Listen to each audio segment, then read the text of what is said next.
డిసెంబరులో ఈ రాశుల జీవితాలు ప్రపంచాన్ని శాసించే విధంగా మారిపోతున్నాయి. నవగ్రహాల్లో కీలకమైన గ్రహం శుక్రుడు. సంపదకు కారకుడయ్యే శుక్రుడు నిర్దిష్ట సమయంలో ఒక రాశి నుంచి మరో రాశిలోకి సంచారం చేస్తుంటాడు. ఇలా సంచారం చేసే సమయంలో కొన్ని రాశులకు సంపదను, సౌభాగ్యాన్ని ప్రసాదిస్తాడు. మరికొన్ని రాశుల వారికి అశుభ ఫలితాలు కలుగుతుంటాయి. అది వారి వారి కర్మలను బట్టి ఆధారపడి ఉంటుంది. వచ్చే నెల 2వ తేదీ నుంచి 28వ తేదీ వరకు మకర రాశిలో సంచారం చేయనున్నాడు. దీనివల్ల వృషభ రాశి, మేష రాశివారికి విపరీతమైన లాభాలు కలుగుతున్నాయి. వీరి సొంతింటి కల అతి త్వరలోనే నెరవేరనుంది. వ్యాపారస్తులకు చాలా బాగుంటుంది.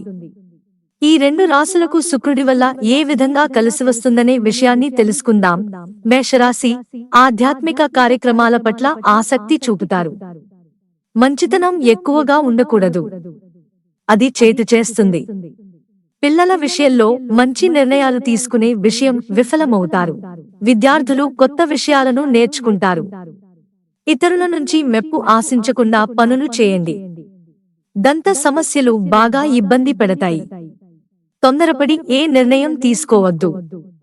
ఖర్చులు పెరుగుతాయి. తెలిసిన వ్యక్తినే పెళ్లి చేసుకుంటారు. పరిస్థితులకు అనుగుణంగా నిర్ణయాలు తీసుకుంటారు. మీకున్నే మొండి స్వభావంతో విజయపదంలో సాగుతారు. వాక్చాతుర్యంతో పనులను పూర్తి చేస్తారు.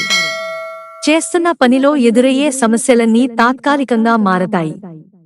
ఈ సమయంలో అనారోగ్యంతో బాధపడేవారు తగు జాగ్రత్తలు తీసుకోవాల్సి ఉంటుంది. మాట తీరు మృదువుగా మార్చుకుని ప్రపంచాన్ని జయించేంతటి ఓర్పును సొంతం చేసుకుంటారు. వృషభ రాశి దాంపత్య జీవితం చాలా బాగుంటుంది. పనులన్నింటినీ విజయవంతంగా పూర్తి చేస్తారు. పిల్లల విషయంలో తొందరపాటు నిర్ణయాలు తీసుకుంటారు.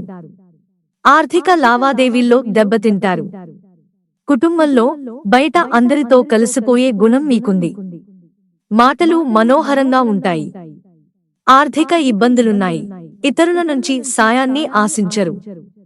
మీ దగ్గర ఉన్న డబ్బులో కొంత భాగాన్ని ఇతరుల కోసం ఖర్చు చేస్తారు. ఉద్యోగాన్ని మార్చాలనే నిర్ణయం తీసుకోవడం వల్ల అది కలిసివస్తుంది. మంచి అవకాశాలు తలుపు తడతాయి. దంపతులు ప్రేమ, నమ్మకంతో జీవిస్తారు. ఈ సమయంలో విద్యార్థులు తమ ప్రతిభను ప్రదర్శించడానికి మంచి అవకాశం లభిస్తుంది. మిత్రులారా, ఛానల్ సబ్స్క్రైబ్ చేసుకోవడం మర్చిపోకండి. ధన్యవాదాలు.